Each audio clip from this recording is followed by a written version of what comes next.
우리 이단에 말씀하겠습니다. 이스라엘아 들으라. 이스라엘아 들으라. 우리 하나님 여호와는 오직 유일한 여호와이시니 우리 하나님 여호와는 오직 유일한 여호와이시니 너는 마음을 다하고 뜻을 다하고 힘을 다하여 너는 마음을 다하고 뜻을 다하고 힘을 다하여 내 하나님 여호와를 사랑하라. 내 하나님 여호와를 사랑하라. 신명기 6장 4절에서 5절 말씀. 신명기 6장 4절에서 5절 말씀. 우리의 기도하겠습니다. 내 영혼아 들으라. 내 영혼아 들으라. 우리가 믿는 여호와 하나님은 오직 유일한 창조주 하나님이시라. 우리가 믿는 여호와 하나님은 오직 유일한 창조주 하나님이시라. 여호와 하나님이여 여호와 하나님이여 내가 마음을 다하고 뜻을 다하고 힘을 다하여 내가 마음을 다하고 뜻을 다하고 힘을 다하여 내 하나님 여호와를 사랑하게 하옵소서. 내 하나님 여호와를 사랑하게 하옵소서. 예수님의 이름으로 기도합니다. 예수님의 이름으로 기도합니다. 아멘. 아멘. 감사합니다. 하나님이 여러분의 기도대로 꼭 응답하여 주시길 예수님 이름으로 축복합니다. 우리의 기도 밑에 이렇게 적었습니다. 헤롯 왕에 의하여 세례 요한은 구금됩니다. 감옥에서 힘겨운 옥중 생활을 하던 세례 요한은 예수님에게 제자들을 보내어 질문을 던집니다. 오실 그이가 당신이오니까. 오늘 본문은 세례 요한의 질문에 예수님이 답변하는 과정에서 나온 말씀입니다. 세례 요한이 지금 감옥에 가 있고요. 그 감옥에 가 있는 세례 요한이 제자들을 보내서 예수님께 질문할 때 예수님이 하시는 말씀 중에 이런 내용이 있습니다. 우리 마태복음 11장 12절에 있습니다. 여러분 읽으십시오. 시작. 세례 요한의 때부터 지금까지 천국은 침노를 당하나니 침노하는 자는 빼앗느니라. 아멘. 천국의 단어에서 지난주에 설명을 했는데 좀 더 설명이 필요할 것 같아요. 작은 일본에요. 천국의 뜻을 정확히 알아야 제대로 된 신앙생활을 할 수 있습니다. 그 밑에 동그라미 1번에요. 천국은 헬라어 헤 바실레이아 톤 우라논입니다. 창조주 여호와 하나님이 임금되어서 통치하는 나라, 하나님의 왕국이 천국입니다. 그 밑에 2번에요. 천국은 두 가지로 분리해서 생각할 수 있습니다. 하늘에 있는 천국과 땅에서 누리는 천국입니다. 그 밑에 마태복음 6장 10절 한글 험정역이 있습니다. 여러분 읽어볼래요? 마태복음 6장 10절 한글 험정역 시작. 나라가 임하시오며 뜻이 하늘에서 이루어진 것 같이 땅에서도 이루어지이다. 그 밑에 거도요. 아버지의 왕국이 임하옵시며 아버지의 뜻이 하늘에서 이루어진 것 같이 땅에서도 이루어지이다. 그 밑에 3번에요. 주기도문에 있는 뜻이 하늘에서 이루어진 것 같이 땅에서 이루어진 가치에서 표현된 것처럼 하늘에 있는 천국은 하나님의 뜻이 이루어진 곳입니다. 하나님의 통치가 완벽하게 이루어진 곳입니다. 그 밑에 4번에요. 이 세상에 태어난 사람은 모두 죽음을 맞이합니다. 사후에 모든 사람의 육체는 흙이 되어 자연으로 돌아갑니다. 그러나 사후에 사람의 영혼은 두 가지 길로 나뉩니다. 예수님을 믿는 사람의 영혼은 하늘에 있는 천국으로 갑니다. 그곳에서 행복을 누리며 하나님과 더불어 영원히 삽니다. 예수님을 믿지 않는 사람의 영혼은 하늘에 있는 천국에 들어가지 못합니다. 천국은 하나님과 하나님의 소유된 사람들의 나라이기 때문입니다. 자 보세요. 여기까지는 여러분이 쉽게 이해할 수 있습니다. 우리는 어떻게 믿느냐면 하나님이 다스리는 곳, 이게 하나님의 나라입니다. 하나님의 나라는 하늘에 먼저 있습니다. 그래서 하늘에 하나님의 나라가 있고 이 땅에 하나님의 나라가 있고, 이게 두 개를 분리해서 여기도 하나님의 나라, 여기도 하나님의 나라. 하늘과 땅은 다 하나님이 통치하신다. 그런데 우리는 항상 땅에 있는 하나님의 나라가 아니라 하늘에 있는 하나님의 나라를 생각합니다. 요걸 천국은 하나님의 나라가 천국인데 요것만 천국이라고 생각하는 거예요. 그러면 우리 인간은 어떻게 되어 있다고 우리가 믿느냐면, 우리가 죽으면 우리의 육체는 땅으로 흙으로 지어진 거니까 땅에 가서 섰고, 우리의 영혼은 이 육체를 떠나서 저 하나님이 통치하는 하나님의 나라에 들어간다. 그래서 예수 믿는 사람은 이 세상을 떠나면 천국으로 들어간다. 또 소천이라는 말을 씁니다. 불을 솟자 하늘 찾자, 하늘에서 불러서 하늘로 갔다, 이렇게 이야기를 하죠. 그리고 왜 어떤 사람이 이렇게 말합니다. 왜 예수 믿는 사람만 천국 가느냐고, 예수 안 믿어도 착하게 살면 천국 가지 않느냐, 이렇게 말을 하는 거죠. 그래서 우린 예수 믿으니까 천국 가. 그럼 어떤 분이 그러죠. 너는 예수 믿고 천국 간다고? 야, 너보다 내가 훨씬 착해. 나는 겨울만 되면 사랑의 열매를 사서 항상 달아. 그리고 아프리카 아이들한테도 매달 3만 원씩 2명이나 그렇게 후원해. 너 그런 거 안 하잖아. 나는 욕도 잘 안 하고 술 담배도 안 해. 너보다 내가 훨씬 더 착한데 왜 나는 천국에 못 가고 너는 예수 믿는다는 이유로 천국에 가? 이건 잘못됐어. 이렇게 세상 사람들 이야기하죠. 우리는 이렇게 이야기하는 겁니다. 하늘에 있는 천국은 하나님의 나라예요. 하나님의 나라이기 때문에 그 나라에 하나님의 백성만 들어간다는 거예요. 지금 코로나 덕분에 우리가 좋은 경험을 하는데, 코로나가 걸렸든 안 걸렸든 간에 우리나라 사람들은 우리나라에 입국할 수 있습니다. 격리하고 이렇게 해도 어떻게 하겠어요? 우리나라 사람인데. 그런데 외국인은 우리나라에 입국하는데 절차가 복잡스럽습니다. 심지어 어떤 나라는 아예 받아주지도 않습니다. 우리가 이걸 겪으면서 착하고 안 착하고가 아니라 그 나라 사람이기 때문에 받아주는 겁니다. 하나님의 백성이기 때문에 하늘나라에 들어가는 겁니다. 하나님의 백성이 아니면 천국에 들어가지 못합니다. 요건 이제 우리 모두가 늘 듣던 이야기예요. 근데 조금 더요.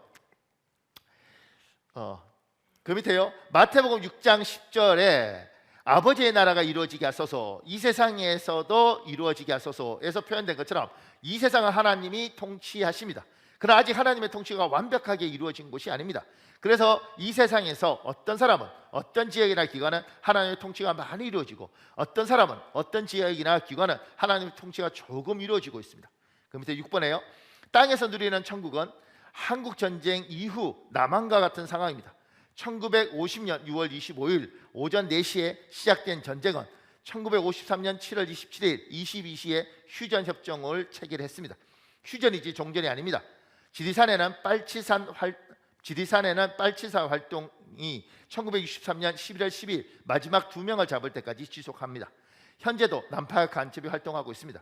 우리의 영적 상황도 이와 같습니다. 보세요. 하늘에 하나님이 다스리시고 여기가 천국이고 우리가 죽어서 여기 간다, 여기는 우리가 다 동의를 하는 거예요.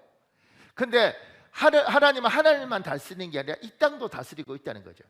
그 말은 뭐냐면 이 땅을 다스리면 이 땅도 하나님의 나라가 돼야 되는데, 이 땅도 하나님이 다스리면 천국이잖아요.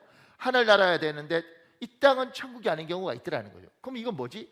하나님은 하늘도 다스리고 땅도 다스리는데 왜 저기는 하나님의 뜻이 이루어져서 완벽하게 통치하시는데 여기는 하나님이 능력이 없나? 왜 통치를 하지 못하시는 거지? 완벽하게 통치가 안 되는 거지? 이렇게 질문할 수 있는 거죠. 우리는 이렇게 믿는 겁니다. 하나님께서 이 땅에서도 하나님이세요. 이 땅도 통치하십니다. 6.25 전쟁이 발발했다가 휴전을 하면서 전쟁이 끝났죠. 이 남한은 우리 대한민국 정부가 다스립니다. 하나님이 이 땅을 다스리십니다. 그런데 이 대한민국 정부가 다스림에도 불구하고 빨치산들이 게릴라전을 할 때 이게 다 소탕 안 되는 게 전쟁 끝나고 10년이었다는 거죠. 그리고 지금도 간첩들이 활동합니다. 남부경찰서에 가면, 수원 남부경찰서에 가면, 남부경찰이 커요. 가면 과가 13개예요. 서장 있고 서장 밑에 과장이 있는데 13명이 있습니다. 그 중에 보안과장이 있습니다. 보안과장이 뭐냐면 간첩 잡는 사람입니다. 수원에 간첩이 있다네요. 안 신기하세요? 수원에 간첩이 있답니다. 그리고 그 간첩을 감시한다는 거예요. 그리고 그 간첩을 계속 면밀히 상태를 체크하고 있다는 거예요. 덮치질 않고. 이게 이제 거기서 하는 이야기예요. 근데 간첩이 있을 때 이 간첩이 왜 있는가? 이 간첩이 활동해서 때로는 암살도 하고, 때로는 폭파도 하고, 때로는 정보를 받아서 저쪽으로 넘기기도 하고 이렇게 하는 거잖아요. 이들이 있다는 거죠. 그러면 남한은 우리나라 대한민국 정부가 다스리지만 이 곳곳에서 이런 게 있고 이들이 무슨 문제를 일으키면 여기는 통치를 함에도 불구하고 여기는 통치가 제대로 안 되는 부분이죠. 완전히 제압하기 전까지는 문제가 발생한다는 거예요. 그래서 하늘의 천국은 이루어져 있고 이 땅의 천국은 하나님이 통치하시는데, 천국이 어떤 곳에서는 굉장히 치안이 잘 되고 잘 이루어지고 어떤 데는 삐그덕거린다는 이야기예요. 그래서 하늘의 천국도 있고 땅의 천국도 있는데 땅의 천국은 불완전하더라. 그래서 뜻이 하늘에서 이루어진 것처럼 땅에서 이루어지래요. 근데 땅에서 아직 안 이루어진 부분들이 있는 거죠. 그래서 누가 이렇게 말해요. 하나님 살아계신데 왜 저래? 저기는 통치가 제대로 안 이루어져 있고 하나님의 땅임에도 불구하고 반란군들이 있고 게릴라가 있고 무장공비가 있는 거예요. 요걸 이렇게 설명을 할 수 있죠. 어떤 분이 이렇게 말하는 거예요. 목사님, 제가 안 믿는 집안에서 예수를 믿고 제가 하늘나라의 소망을 가지고 이 땅을 살았습니다. 근데 제가 좋은 아내를 만나서 가정을 잘 이렇게 해서 목사님, 제가 바깥에서는 정말 지옥 같은 인생, 전쟁 같은 인생을 사는데 집에 들어가면 이 집은 정말 천국입니다. 제 아내가 저를 대우해주고 아이들이 저를 대우해주고 우리 집에 있는 강아지 새끼까지도 저를 대우해줍니다. 목사님, 저는 여기서는 너무너무 힘들지만 집에 가면 천국을 제가 맛보고 천국을 누립니다. 여기에서는 천국을 이룬 거죠. 여기에서는 아직 안 된 거예요.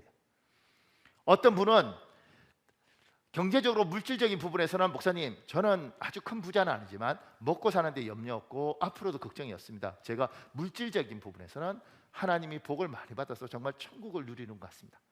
이쪽은 됐는데 목사님, 이건 됐는데 저는 어렸을 때부터 제 자신이 자존감이 이렇게 높은 편이하고 낮아서 다 괜찮은데 저는 제 자신하고는 평화롭지가 않습니다.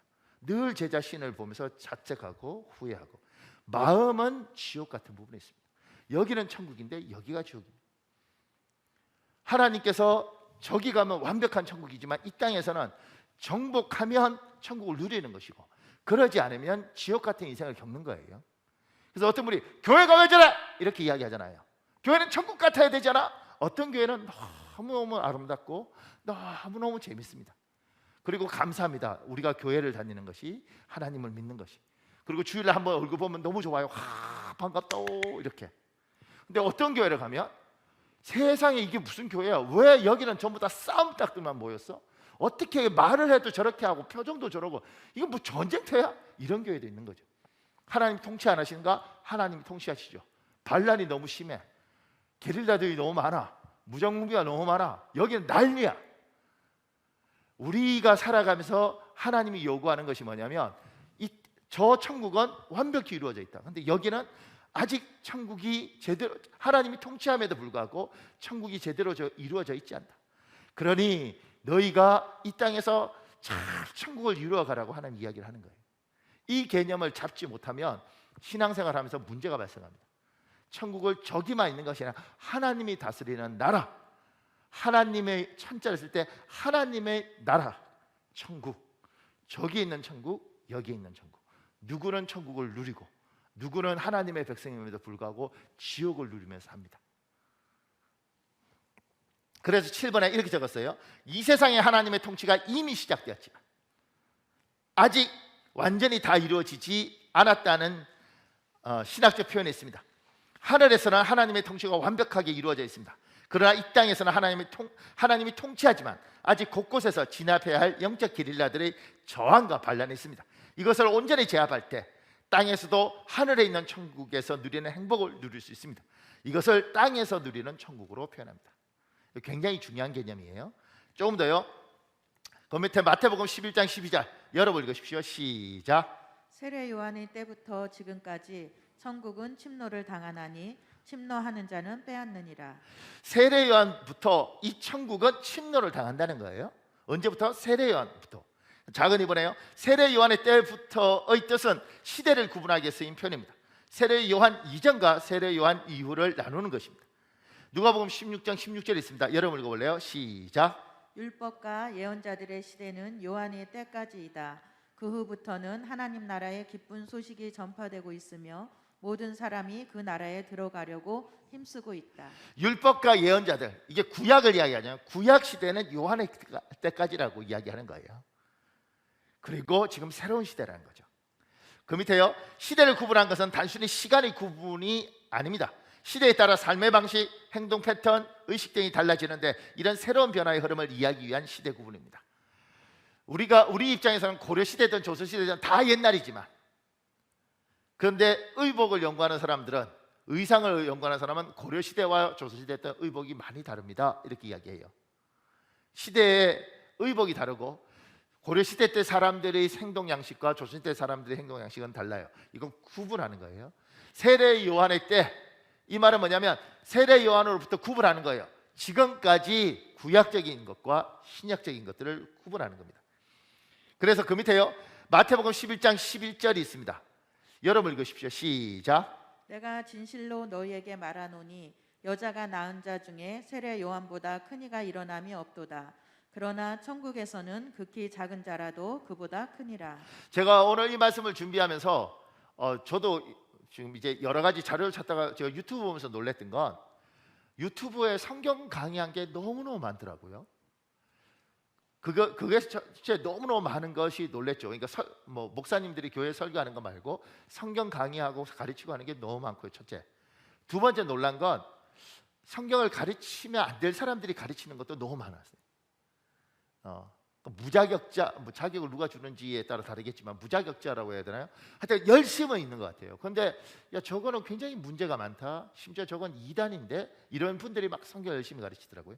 그 중에 이제 이런 구절도 이렇게 가르치더라고요. 천국에서 극히 작은 자도 그보다 요한보다 크다. 그러니까 요한은 천국에 못 들어갔다. 천국의 가장 작은 자보다 못하니까 요한은 천국 못 들어갔다. 이렇게 해석하는 사람도 있더라고요. 그것도 굉장히 열심히. 그러니까 성경은 열심히 읽는 것도 중요하지만 제대로 배워야 될 필요가 있습니다. 그러니까 지금 이 이야기는 뭐냐면 여자가 낳은 자 중에 세례 요한보다 큰 이가 일어남이 없도다. 그러나 천국에서는 극히 작은 자라도 그보다 크다. 요건 밑에 제가 이렇게 설명했습니다. 세례 요한 이전과 이후로 예수님이 시대를 구분하여 강조하는 것으로 이해하면 11절이 이해됩니다. 율법과 예언자들의 시대인 구약 시대까지 세례 요한은 가장 큰 사람이다. 그러나 이 새로운 시대인 신약 시대가 왔다. 이제부터 하나님 믿고 따르는 사람들은 모두 세례 요한보다 더 큰 사람이 될 것이라는 강조의 뜻입니다.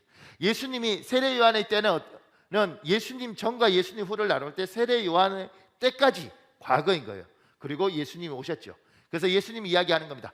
이때의 삶의 방식, 이때 하나님이 요구하시는 거 세례 요한 이후부터 달라지는 거다 얘들아. 왜냐하면 성자께서 오셨고 하나님이 새로운 방식을 이야기하시고 새로운 것들을 요구하시는 겁니다. 기존하고 다른 거예요. 그러니까 지금까지와 다른 시대가 왔다고 이야기하시면서 그리고 그 천국은 하늘뿐만 아니라 땅에도 있는 것인데 그 밑에요. 작은 사문에요. 천국은 침노를 당하나니의 뜻을 크게 두 가지로 해석합니다. 예수님 시대부터 세례 요한 이후부터 천국은 침노를 당하나니. 그런데 침노를 당하다를 두 가지로 번역할 수 있습니다. 제가 옆에 헬라어로 적었는데요. 이게 비아제타이 이렇게 헬라어로 있습니다. 그리스예요. 그리스를 번역하는데 두 가지로 번역을 할 수가 있어요. 근데 작은 일본에요.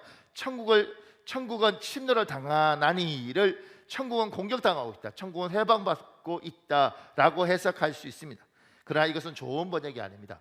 근데 이게 요 비아제타이라는 요 헬라어를 두 가지로 번역을 하는 거예요. 그러니까 두 가지로 번역하는데 이게 이렇게 번역하는 성경도 있고 이렇게 번역하는 사람도 있고 이렇게 번역하는 학자들도 있고 이렇게 번역하는 학자들도 있어요. 근데 이제 어떤 사람들은 어떻게 해석하냐면 이거 왜 그러냐면 이거 조금 어려운 이야기일 수 있는데 헬라어는 능동태가 있고 수동태가 있고 중간태가 있습니다. 근데 요거는 수동태와 중간태가 똑같은 형태예요. 여러분 모르셔도 됩니다. 그냥 이렇게 이런 내용이 있다는 거예요. 그래서 중간태로 해석하면 이렇게 되고 수동태로 해석하면 이렇게 되는 거예요. 그 문제 때문에 그렇습니다. 그러니까 어떤 성경은 수동태로 해석하고 어떤 중간태로 해석하면 뜻이 좀 달라지는 거예요. 그래서 근데 이제 중간태로 해석할 거냐 수동태로 해석할 거냐 이렇게 했을 때 달라질 때 여러분은 저하고 신앙생활을 하는 거니까 제가 이렇게 해석하는 대로 따라왔으면 좋겠습니다.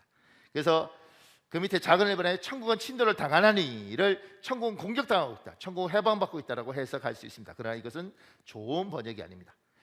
그럼 어떻게 번역해야 되느냐? 우리 마태복음 11장 12절에 있습니다. 여러분 읽으십시오. 쉬운 성경 시작. 세례자 요한 때로부터 지금까지 하늘나라는 힘있게 성장하고 있다. 힘 있는 사람들이 하늘나라를 차지할 것이다. 이게 침노 이렇게 하니까 이제 좀 이상하게 들리는데 세례 요한 때부터 지금까지 하나님의 나라 천국은 힘있게 우리에게 다가오고 있다는 거예요. 점점 커지고. 왜냐하면 예수님이 이 땅에 오셨잖아요. 그리고 복음을 선포하시잖아요. 예수 믿으라고 이야기하잖아요. 천국에 가까웠다고 이야기하잖아요. 하나님이 이 땅에 오셔서 세례 요한부터 어떻게 하냐면 천국을 선포하시고 천국이 우리를 향해서 막 밀려오고 있는 거예요. 하늘에서는 뜻이 이루어졌고 이 땅에서 하나님의 뜻이 이루어지기 위해서 천국이 밀려오고 있다는 겁니다. 이 밀려오는 걸 침노하는 자들이 받는다고 했으니까 이걸 누군가는 이 밀려오는 천국을 잡고 누리고 사는 사람이 있고 누군가는 천국이 밀려오는구나, 야 좋겠다, 이런 사람이 있다는 거예요. 하나님 나라가 우리 옆에 밀려 들어오고 있습니다. 하늘에서만 천국이 있는 것이 아니라 이 땅에서도 천국이 여러분을 향해서 밀려 들어오고 있다는 겁니다. 여기서 힘 있는 사람들은 제가 영어로 왜 붙여놨냐면 아주 단호하고 강력하고 결단력 있는 사람들은 이 천국을 누릴 수 있다고 이야기를 하는 겁니다. 그 밑에요. 이번에요. 이 구절을 좀 더 체감적으로 다가오도록 이렇게 번역할 수 있습니다. 천국은 이 세상에 힘있게 밀고 들어와서 점점 확장되고 있다. 하늘에서든 땅에서든 천국을 누릴 것을 간절히 원하고 애쓰며 노력하는 사람이 천국을 차지하게 될 것이다. 그 밑에요. 누가복음 16장 10절을 참조하면 더 정확하게 마태복음 11장 12절을 해석할 수 있습니다. 누가복음 16장 16절 우리말 성경이 있습니다. 우리말 성경 여러분 읽으십시오. 시작. 율법과 예언자들의 시대는 요한의 때까지다. 그 후부터는 하나님 나라의 복음이 전파되며 모든 사람이 그 나라 안으로 침략해 들어가고 있다. 그렇죠. 그 밑에 현대의 성경 이렇게 했습니다. 율법과 예언자들의 시대는 요한의 때까지이다. 그 후부터는 하나님의 나라의 기쁜 소식이 전파되고 있으며 모든 사람이 그 나라에 들어가려고 힘쓰고 있다.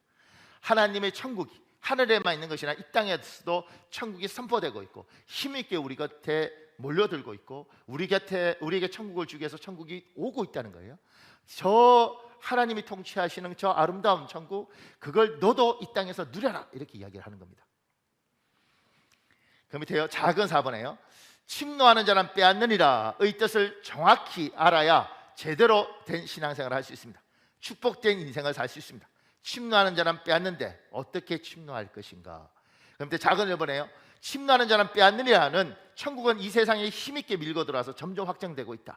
하늘에서든 땅에서든 천국을 누릴 것을 간절히 원하고 애쓰며 노력하는 사람이 이 천국을 차지하게 될 것이다입니다. 여러분은 우리 기독교인에 대한 이미지가 어떤 이미지예요? 오른뺨을 때리면 왼뺨 내주고 사람이 막 욕하면 눈물 흘리면서 당하고 있고, 이게 기독교인에 대한 이미지예요. 이 세상 사람들이 우리한테 하는 거, 니들은 착하잖아, 니들은 욕하면 안 되지, 니들은 양보해야지, 예수 믿잖아, 나는 욕해도 너는 욕하면 안 되지, 나는 그래도 너는 손해봐야지. 제가 오늘 이제 그 설교 준비하면서 갑자기 잊었던 기억이 있더라고요. 우리 교회에 도둑놈이 한번 왔었죠. 몇 번 왔는데 그중에 그 도둑놈은 제 방 유리창을 깨고 들어왔어요. 그래서 제 목양실에 들어왔습니다. 제 목양실에 금고가 있습니다. 금고가. 참고로 이게 영상으로 나가니까 별거 없습니다. 서류만 있습니다. 누가 금고가 있다 그래서 혹여 털러 올까 봐 금고만 있습니다. 금고가 큰 금고가 있습니다.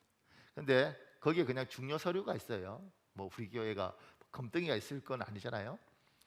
그런데 이 도둑놈이 창문을 깨고 들어와서 그 금고를 열기 위해서 엄청 노력했죠. 열리나 그 금고가. 그래서 결국은 그걸 나름대로 그걸 깨다가 안 돼서 앞에 있는 이렇게 문 여는 번호 이거 다 망가뜨려 놓고, 그러면서 제 방에 있는 이것저것 나름대로 훔쳐서 가다가 제 방에 CCTV가 있거든요. CCTV네 이렇게 보더라고. 그러니까 얼굴이 정확히 찍힌 거죠.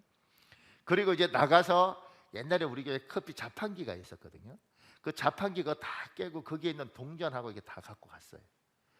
그러니까 이제 그렇게 있으니까 그냥 말면 될 수도 있는데, 그래도 교회니까 이제 경찰에 신고를 했죠. 경찰이 와서 하여튼 금방 잡았어요, 그 도둑을. 왜냐하면 그전 주일날 우리 교회로 왔었거든요, 그 도둑놈이. 정탐을 하러 왔는지 하여튼간 더 놀라운 건 그렇게 와서 지 전화번호를 적어줬는데 진짜 전화번호를 적어준 거예요. 그래서 경찰이 그 전화번호로 전화를 해서 잡았네. 참. 근데 감옥에서 나온 지 얼마 안 된 거예요. 한 달도 안 됐는데 그게 참 안 고쳐지는가 봐요. 그래서 근데 이제 마음이 또 그러더라고요, 제가. 근데 이렇게 순박한 것 같기도 하고 애가. 그리고 뭐 불쌍히 여기 달라 그래서 이제 탄원서 써주고 수원 구치소에 있는데 제가 면회를 갔죠. 면회를 가서 영치금도 10만 원 넣어주고, 목사니까 우리 착해야 되잖아. 그러면 이제 그냥 고맙습니다 이러면 그걸로 끝일 텐데, 얘가 얼마나 영혼이 맑은지 내한테 부탁을 하더라고. 목사님 누구한테 뭐 해서 뭐 갖다 주세요 이렇게. 아, 내가 복잡하더라고. 아니 아니 영치금 넣고 이것만 해도 착하지 않아? 근데 누구한테 연락해서 그러니까 이제 그래서 우리가 연락했죠. 이 연락 받은 사람이 친하지도 않은가 봐요. 그러니까 연락 받은 사람이 왜 자기한테 그러냐. 이러니까 이제 그때부터 우리가 또 굉장히 곤란해지더라고. 그러면서 이거 오래된 이야기입니다. 거의 한 10년. 그러면서 이제 어떤 걸 겪게 되느냐면 예수 믿는 우리가 이제 착한 컴플렉스, 어떻게든 착한 사람이 되어야 돼서 때리면 맞고 양보해야 되고, 가만히 있으라면 그냥 우리는 뭐 제대로 소리하면 예수 믿는데 왜 그러냐고, 이렇게 되어 있는 경향들이 좀 있더라는 거죠. 또 특히 한국 사회에서는. 그래서 우리가 뭐라 그럴 때 정당한 요구를 할 때도 세상 사람들은 예수 믿는 사람이 왜 그러냐고 이런 게 있는 거예요. 그게 이제 뜻대로 안 되니까 지금은 예수 믿는 사람이 못된 놈이다 이렇게 나가죠. 그래서 영화나 TV 드라마나 이런 거 보면 항상 예수 믿는 사람들이 아주 이상한 사람으로 묘사되고 있습니다. 앞으로 더 심해질 거예요. 왜냐하면 반기독교적인 영향이 계속 있을 테니까. 그런데 그러면 우리 기독교가 그렇게 우유부단하고 때리면 무조건 맞는 전경인가? 보세요. 1884년에 우리나라에 선교사가 왔습니다. 처음으로. 그리고 그들이 미국에서 우리나라로 와서 3개월 배 타고 막 이렇게 왔어요. 그리고 여기서 복음 전하다가 풍토병 때문에 누구는 3개월 만에, 누구는 6개월 만에, 누구는 1년 반 만에 죽었어요. 그 죽은 걸 미국 선교지에 보고를 해요. 그러면 미국 선교지에서 야, 거기 위험하네. 그러지 않고 또 보냅니다. 그래서 와서 아기 낳고 아기가 태어나자마자 풍토병 때문에 한국에 있는 병이 있는 거죠. 미국 사람들이 적응이 안 되는, 그 죽는 거예요. 그 모습을 보면서 어떤 생각이 드세요? 순댕이들, 바보들 이렇게 생각하세요? 우리는 표현을 부드럽게 할 뿐이지, 때리면 그냥 가만히 있을 뿐이지, 우리는 죽더라도 계속 보냅니다. 이렇게 지금 이제 표현을 자꾸 기독교인들이 거칠게 해서 문제인데, 부드럽게 표현하지만 우리는 지속적으로 계속 합니다. 그래서 저쪽에서 무슨 생각이 드냐면 뭐 이런 것들이 다 있나? 때리면 맞는데 계속 밀고 들어오는 거예요. 그래서 복음이 열리고, 그래서 예수 믿는 나라가 되고 이렇게 가는 거죠. 십자가에 매달면 매달리는 겁니다. 매달리니까 저것들 바본가 이렇게 생각하는데, 매달리고 그 다음 사람 와서 또 매달리고, 그 다음 사람 와서 또 매달리고, 그 다음 사람 또 매달리니까 그때 두 손을 드는 겁니다.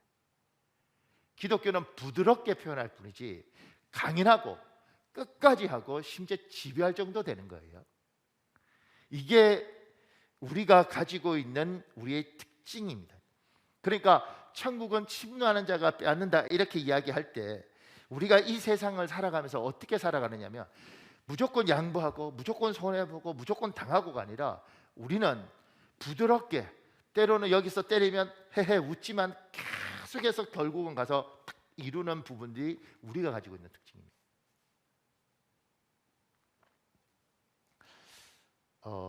제가 여러분에게 이제 하고 싶은 이야기가 하나 있는데, 제가 이제 작년 3월 달부터 제가 때마다 했던 말들, 여러분이 코로나 때는 영적으로 막지 않고 분별이 잘 되지 않고 굉장히 혼탁하기 때문에 새로운 무엇인가를 시도하지 않았으면 좋겠습니다. 이직을 하는 것도 좀 그렇고, 그 다음에 뭐 새로운 뭐 사업을 벌리는 것도 그렇고, 나는 좀 안 했으면 좋겠습니다. 왜냐하면 지금은 분별이 잘 안 되는 시대입니다. 제가 이 이야기를 계속했어요. 3부 사람들은 기억할 줄 믿습니다. 내가 1부도 그러고 2부도 그러고 언제 뭐 이런 표정을 짓는데 제가 계속했습니다. 그러니까 뭘 하지 말아라, 직장도 그만두지 말고 어떻게든 버티고 그냥 인내해라, 힘이 들어도. 지금은 견디는 게 중요한 거지, 새로운 도전들을 좀 안 했으면 좋겠다.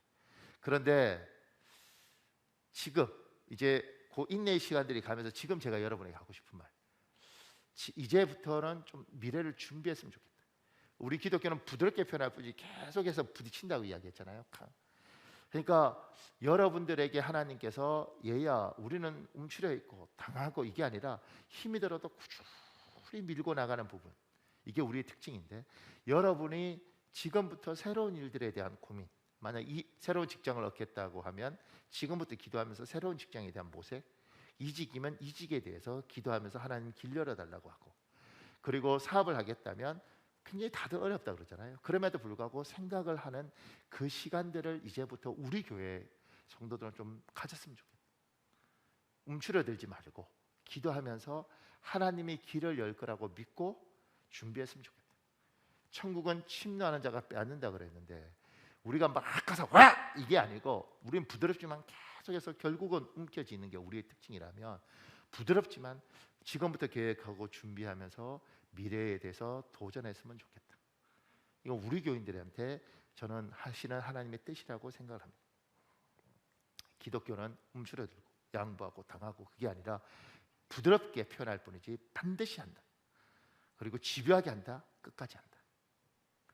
그래서 빼앗는다. 그 밑에요. 작은 이번에 어떻게 침노할 것인가? 이 땅에서 천국을 어떻게 누릴 것인가? 어떻게 하나님 주신 그 복을 누릴 것인가?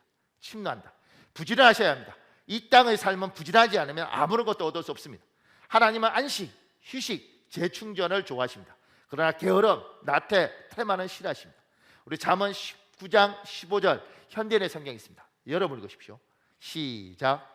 게으름이 사람으로 깊이 잠들게 하나니 태만한 사람은 줄일 것이니라. 그 밑에요. 사람이 게으르면 잠은 실컷 잘지 모르지만 결국 굶주리게 될 것이다. 이게 하나님의 법칙입니다. 우리는 이렇게 해요. 내가 가만히 있어도 하나님이 다 알아서 해주시지. 여러분 이거 굉장히 좋은 믿음 같지만 문제가 많이 발생할 수 있는 믿음이에요.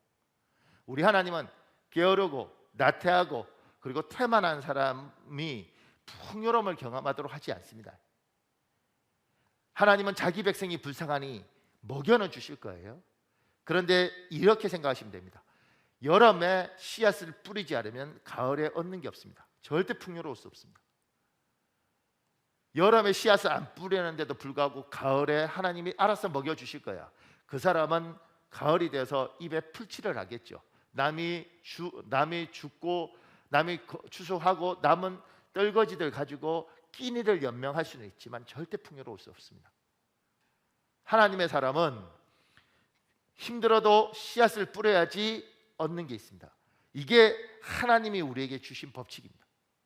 그래서 시편 126편에 울면서 씨를 뿌린 자는 기쁨으로 곡식단을 갖고 오리라. 이 말은 뭐냐면 누가 울면서 씨앗을 뿌리는가? 봄에 겨울이 지나고 봄이 됐는데 이때 곡식 다 떨어지는 거잖아요. 이때 씨앗 종자가 있는 거예요. 너무 배고프니까 먹어버리면 끝인데 배는 부를 텐데 그럼 미래가 없으니까 배를 굶어요. 그리고 이 씨앗을 봄에 뿌리는 거죠. 그리고 언제요? 이 힘든 시간을 보내고 보릿고기를 보내고 가을이 되면 추수를 할 때 웃는 겁니다. 내가 그때 안 먹기를 잘했지. 그때 먹었으면 이게 없는데 내가 그때 울면서 배고파요. 그리고 씨앗을 뿌렸는데 내가 거두는구나. 하나님은 우리에게 이걸 요구하시는 거예요. 힘이 들어도 얘야 뿌려라. 그러면 거둘 수 있다. 그것이 이 땅에서 내가 원한다. 게으르고 나태한 사람은 복을 받을 수 없다. 미래를 위해서 휴식하고 미래를 위해서 안식하는 건 필요하지만 게으르고 나태하는 건 내가 원하지 않는다. 그래서 그 밑에요. 어떤 이는 노력한다고 되는 세상인가요? 흙수저에게 희망이 없는 세상입니다 라고 말합니다.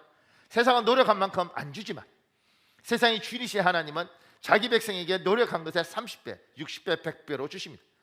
그리고 흙수저에게 희망이 없는 세상이라는 그 생각이 붙잡히면 희망이 없는 세상에 살게 됩니다. 지금은 패배의식이 참 많은 세상이고 청년들이 굉장히 힘들어하는 세상이죠. 왜냐하면 세상이 불공평해요. 이미 구조가 정해져 있는 가운데 노력한다고 얻을 수 있는 게 많지 않아요. 이게 지금 청년들이 하는 이야기고 그 아이들이 가진 좌절감입니다. 제가 자랄 때까지 열심히 공부하면 인생이 바뀔 수 있어요.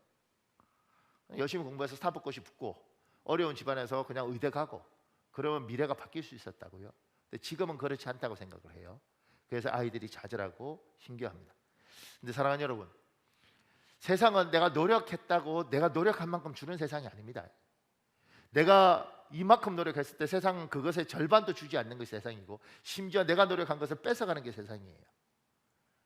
이게 세상이고 이 세상에서는 흙수저가 살아남기 어렵고 이 세상에서는 좌절할 수밖에 없죠. 근데 여러분과 제가 믿는 이 세상은 그들이 주인이 아니고 뺏어가는 것들이 주인이 아니고 하나님이 주인이시고 하나님이 보고 계시고 그 하나님이 자기 백성에게 이야기하는 거예요. 울면서 씨를 뿌리면 내가 걷도록 해주겠다. 얘야 그냥 있지 말고 침노하면 빼앗아 누릴 수 있단다. 내가 너의 노력이 결코 헛되지 않도록 내가 해주겠다.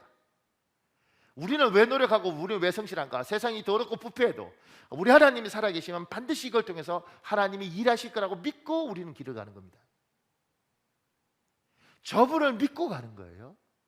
저분을 신뢰하고 하는 겁니다. 이 세상에 내 걸 뺏어가는 저들이 주인이 아니고 내 걸 훔쳐가는 힘 있는 저 사람들이 이 세상의 주인이 아니고 우리 하나님이 주인이고 이 부정하고 부패한 세상 속에서도 내 하나님은 내 눈물을 보시고 내 노력을 보시고 게으르지 않고 나태하지 않고 성실히 부지런히 하나님을 신뢰하고 힘들어도 길을 가는 나에게 저분이 긍휼을 베풀 것이다. 이게 우리의 믿음이고 우리 하나님 그걸 실망시키지 않습니다. 그 밑에 권성수라는 사람이 쓴 글 중에 이런 게 있습니다. 전도사님. 할머니와 함께 콩밭에서 콩을 뽑을 때 오전에만 일해도 어린 손바닥에는 금방 굳은 살이 생겼다. 그런데 잠시 후에는 굳은 살이 벗겨지면서 허연 속살이 드러나고 거기서 피가 나곤 했다. 손바닥에서 피가 나는데도 콩을 뽑는다는 것은 고문 중에 고문이었다. 고통이 너무 심해 나는 할머니에게 할머니 오늘은 그만하고 집에 가요 라고 말씀드렸다. 할머니는 그때 아이고 내 손자 얼마나 아프냐 쯔쯔 손바닥이 터지고 피가 나네 라고 하시면서 헝겊조각으로 손을 싸매어 주신 것이 아니다. 할머니는 죽으면 썩을 몸 아껴서 무엇하랴고 하셨다. 딱 한마디로 나의 불평이 쏙 들어가게 만드셨다. 할머니의 한마디로 된 훈육에 나는 찍소리 못하고 계속 콩을 뽑아야 했다. 아무리 힘들어도 한번 시작한 것은 끝을 내고야마는 강인한 인격이 그때 형성된 것 같다. 할머니와 함께 농사를 짓다가 너무 힘들어서 할머니 난 어린애잖아요 라고 불평을 한 적이 있었다. 그러나 할머니는 나마 15이면 호패 찰 나이 라고 꾸짖으셨다. 할머니에게는 두 마디가 통하지 않았다. 한마디로 모든 것을 끝내는 분이셨기 때문이다.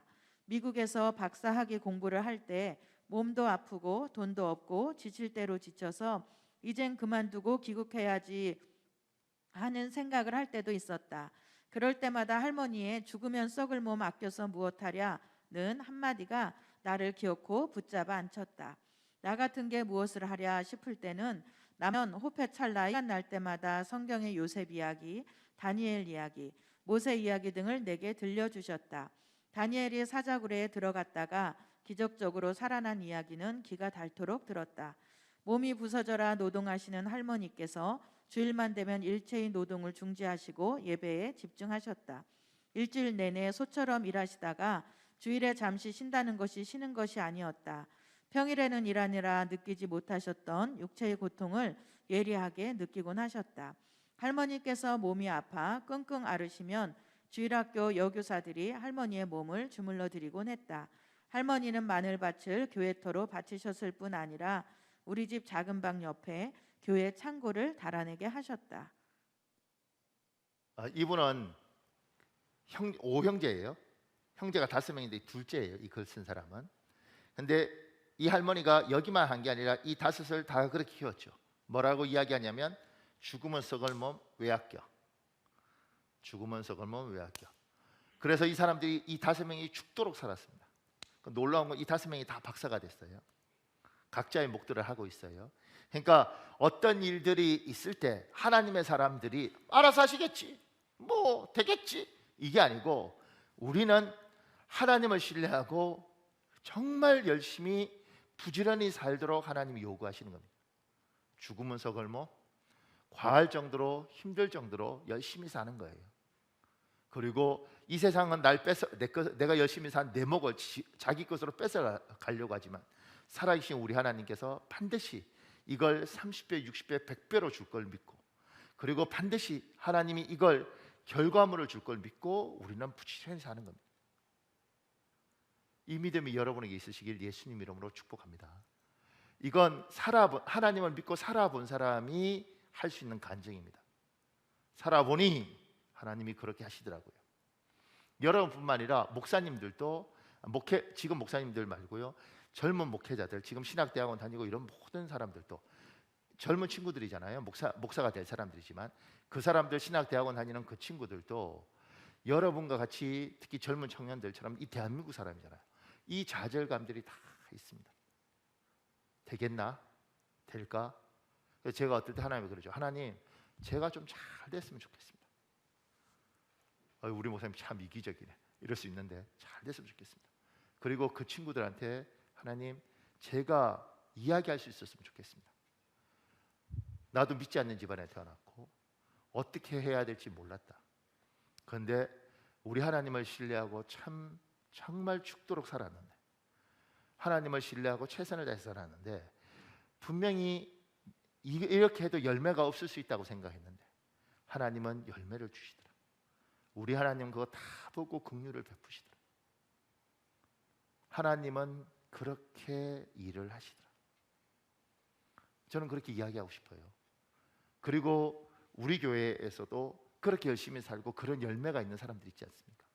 그 사람들이 젊은 친구들한테 또 젊은 집사들한테 이야기했으면 좋겠어요. 하나님이 결국은 해주시더라. 우리 하나님은 살아계시더라. 지금 네가 많이 울고 억울하고 원통한 것 같지만 하나님 다 보고 계시고 결국 우리 하나님이 이 땅의 주인이시더라. 너의 부지런함을 결코 하나님 손해보지 않게 하시더라. 그 밑에요, 3번에요. 어떻게 침노할 것인가? 마음을 잘 관리하셔야 됩니다. 이 땅에서 천국을 유지하려면 마음을 잘 관리하셔야 됩니다. 마음이 낙심하지 않도록 해야 합니다. 마음에 엉뚱한 것이 가득하지 않도록 관리해야 합니다.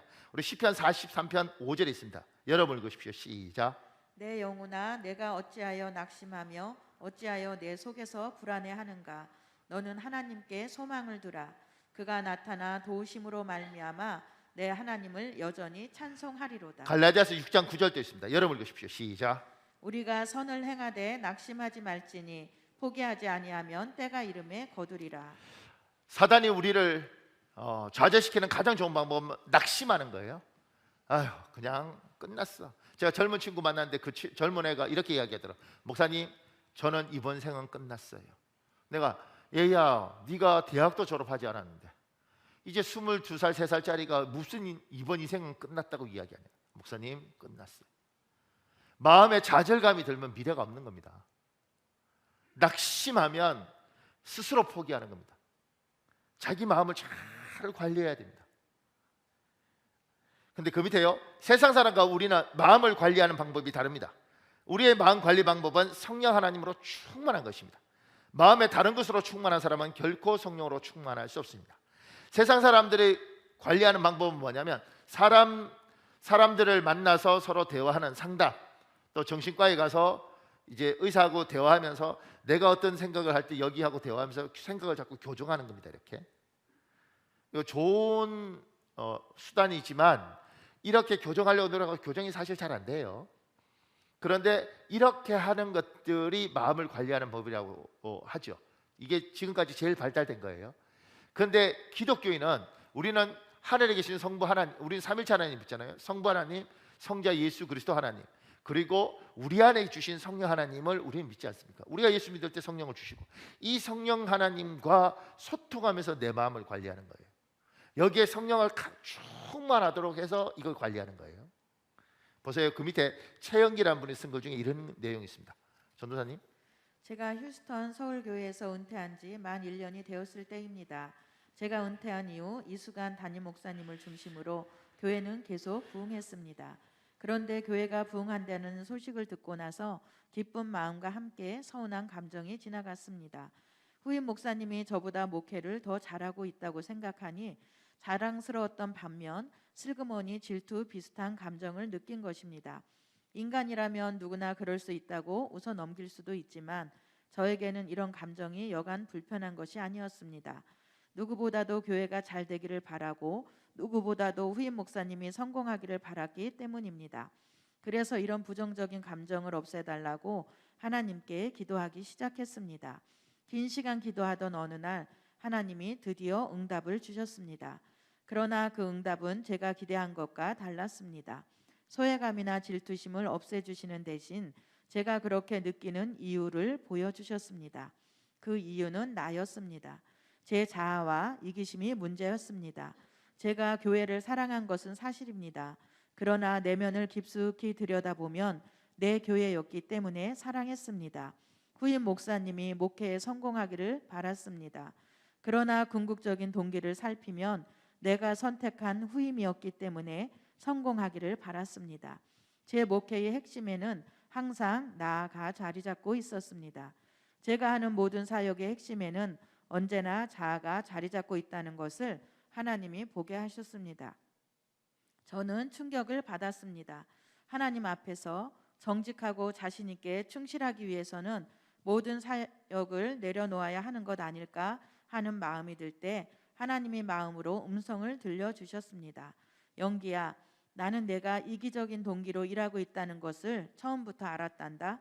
이 음성은 자신의 이기적인 모습을 보게 되는 것 이상의 충격을 주었습니다. 저는 제 자신의 이기적인 모습을 지금 보았습니다. 하지만 하나님께서 이미 알고 계셨고 그럼에도 불구하고 저를 사용하셨고 저를 통해 일하셨던 것입니다. 독수리는 밑으로 잡아끄는 중력의 힘에도 불구하고 유유자적 하늘을 납니다. 중력의 힘을 극복하게 하는 날개의 힘이 있기 때문입니다. 성령님은 우리의 이기심을 극복하는 날개와 같은 존재입니다. 저는 전에도 이기적이고 지금도 이기적이고 그리고 앞으로도 이기적일 것입니다. 제가 아무리 고상해 보이는 일을 한다 할지라도 궁극적인 동기와 목적은 이기적일 것입니다. 그러나 그렇다고 해서 사역을 포기할 필요는 없습니다. 성령님은 이기적인 인간을 통해서도 하나님의 뜻을 이루시기 때문입니다. 이기심을 치유될 수 없는 만성 질병 정도로 생각하고 겸손하게, 아주 겸손하게 성령 충만함으로 하루하루 살아가려고 노력하려고 합니다. 하나님의 음성에 귀 기울이고 음성에 순종하려고 애쓰는 것만이 제가 해야 할 일이라고 생각합니다. 이렇게 하는 것이 저의 이기심을 깨뜨려 보시면서도 저를 통해 일하셨던 하나님 아버지의 은혜에 보답하는 길이라고 생각합니다. 여러분이 하나님이 주시는 이 천국, 이 땅에 밀고 드는 천국을 누리려면 여러분의 마음을 잘 관리해야 됩니다. 그런데 그 관리하는 것들이 사람하고 상담하고 이야기하는 것도 중요하지만 우리에게는 성령을 주셨습니다. 이 성령으로 충만한다는 것이 이 목사님이 이제 이분이 원래 하여튼 좋은 학교 나와서 직장도 좋고 이랬는데 목사님이 되셨어요. 그런데 이분이 은혜를 많이 주시면서 기도하니까 사람이 쓰러지기도 하고 방언도 하고 이럴 때 이게 성령 충만이라고 생각했어요. 이분은 처음에. 근데 나중에 성도들하고 이렇게 하면서 이분이 깨달아지는 게 지금처럼 내 안에 하나님으로 가득해서 하나님과 소통하는 이것이 성령 충만함이라고 이분이 생각이 바뀐 거죠. 저는 여기에 저도 동의합니다. 그러니까 여러분 마음에 하나님이 예배할 때 은혜를 받고 충만할 때 여러분 안에서 하나님과 여러분이 대화하면서 여기에 하나님의 생각으로 가득 차는 겁니다. 제가요 바깥에 가서 어떤 목사님들하고 같이 목사니까 일들을 이렇게 하는데 어떤 목사님을 만났는데 너무너무 불편한 거예요. 왜냐하면 이분의 행동이나 패턴이 저 이분 잘 모르는데 만나자마자 반말 비슷하게 쓰고 나중에 막말하시기도 하고 이런 분이 다 있나. 그리고 자꾸 사람을 이렇게 무시하는 것 같고 제가 참 힘들더라고요. 목사님이라고 해서 다 인격과 성품이 있으니까 근데 참 불편해요. 이분 참 불편하다. 그리고 자꾸 이렇게 하니까 내가 이분한테 화를 내야지 그만두려나 이런 마음도 들고 마음이 힘들더라고요.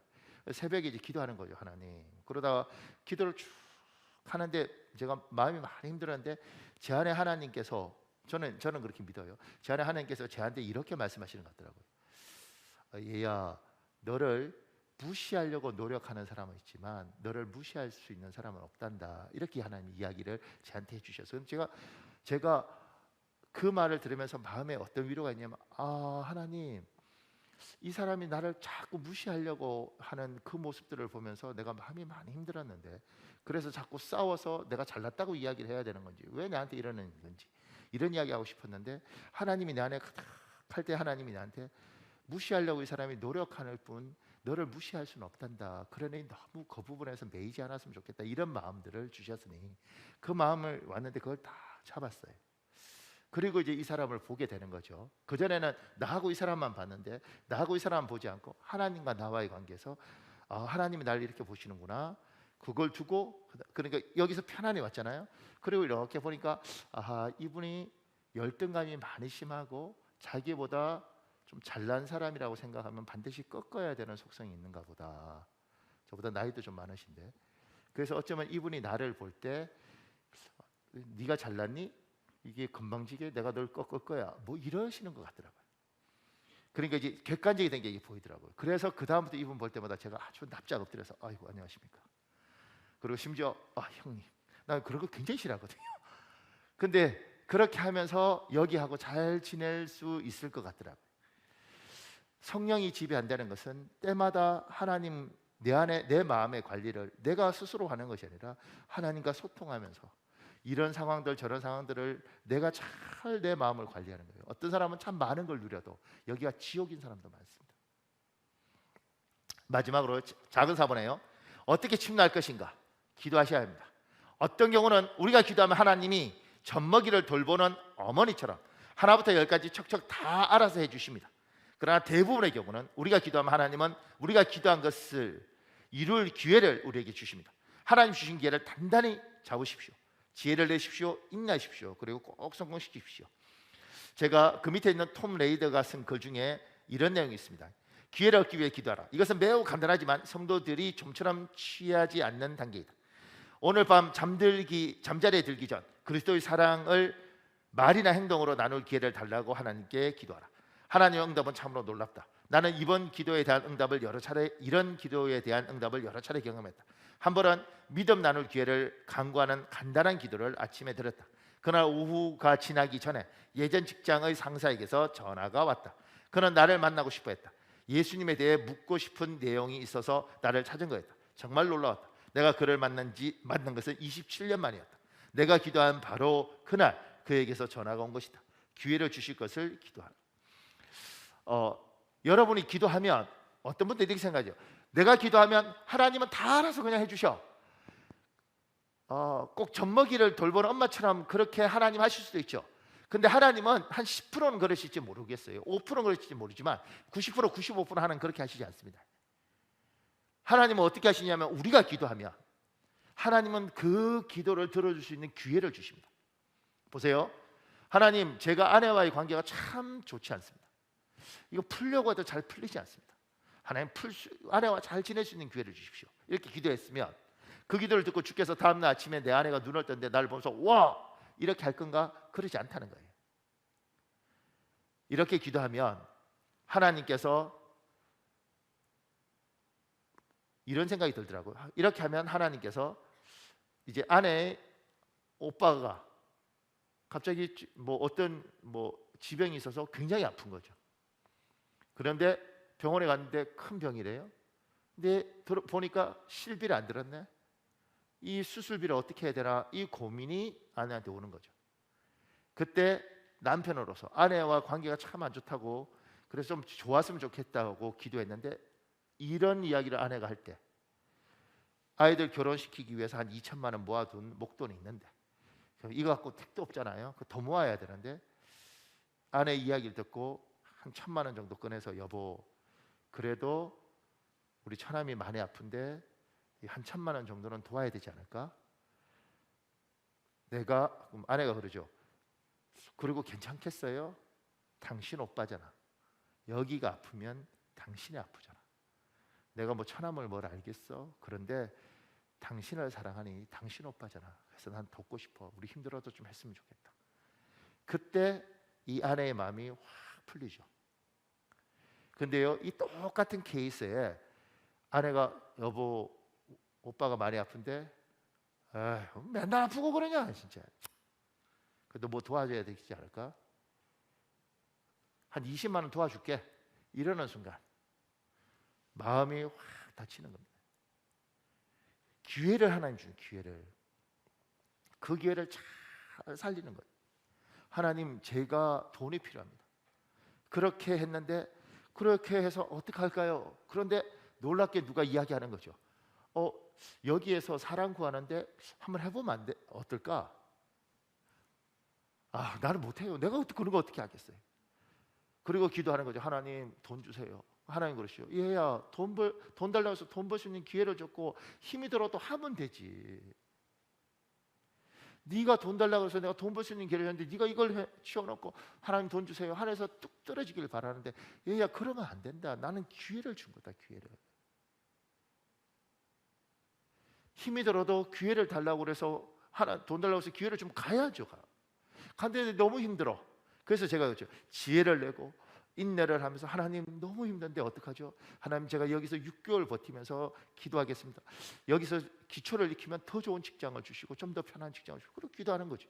그렇게 6개월을 버티다 보니 1년 또 버틸 수 있을 것 같아요. 그렇게 기도하다가 1년이면 1년 동안 기도하면서 또 기회가 오면 내 실력으로 가야 될까? 근데 하나님 앞에 기도했으니까 다시 한번 도전해보고, 여기 안 되면 그 다음에 또 다른 곳에 한번 두드려보고, 그래서 오면 또 가는 거죠. 이렇게. 그래서 경제적인 천국을 지상에서 누리고, 물질적으로 아내와의 관계에서, 가정에서 이걸 누리고 이렇게 누려가는 겁니다. 죽어서 천국 가는 거, 여러분과 제가 죽으면 천국 가죠. 저기서 누릴 거예요. 근데 이를테면 50살이면 100살에 죽으면 50년을 그러면 저기는 천국이고 여기서는 지옥을 살아야 되는가? 70살이면 100살 살면 30년 동안 나는 고통 속에 살아야 되는가? 아니라는 거죠.